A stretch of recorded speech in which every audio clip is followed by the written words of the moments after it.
Hurricane Irene is expected to strike Maryland in just about 6 hours now. And joining us on the phone is that state's Governor Martin O'Malley. He's in Annapolis, the capital of Maryland. Governor, good morning. Good morning. You had some very harsh comments yesterday I want to ask you about. I know you were frustrated. You said, quote, "It's the height of stupidity and the height of selfishness for any citizen to stay in Ocean City now." Do you get the sense overnight that people got that message? Oh, I absolutely do. In fact, I'm not frustrated. I was just trying to speak very clearly about the very real and deadly danger that this stone poses. And as you could see from that last piece, people listened. And people got out of Ocean City, and the evacuation was handled very, very well. So I'm proud of the mayor there and the first responders and also citizens for listening. The most important thing you can do is take charge of your own family. For the first 72 hours, you're on your own. The first 72 are on you. And lots of people are heeding the warnings and getting out of the low-lying areas, which is what we want. Right. What are you anticipating there in the next 24 to 48 hours?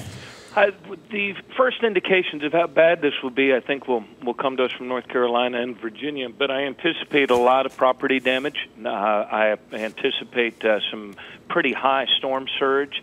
Always a very tricky thing to predict in the Chesapeake Bay and those tidal waters, but this is still a very, very strong and powerful and potentially deadly storm, and so we are preparing for the worst. You feel like you got out in front of this as best you can? I feel like we did. I think that the president's messaging, and I think the new professionalism at FEMA, I mean, all of those things working in conjunction with the state and the city and county officials, all of that has worked very well in this preparation phase. But we really haven't accomplished anything. Well, that's not true. We've gotten a lot of people out of the way, but the real test is going to come now in the impact of this thing and then in the recovery and getting electricity back on. And not just the impact. Obviously, safety is the biggest concern. When you talk about the impacts, one of the impacts for you is obviously the tourism business.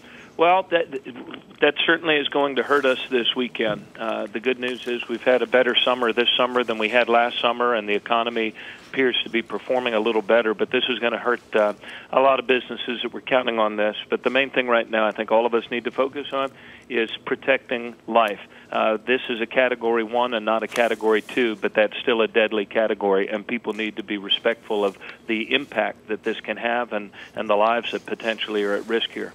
Sounds like pretty good advice. Governor Martin O'Malley of Maryland, thank you very much. Thank you.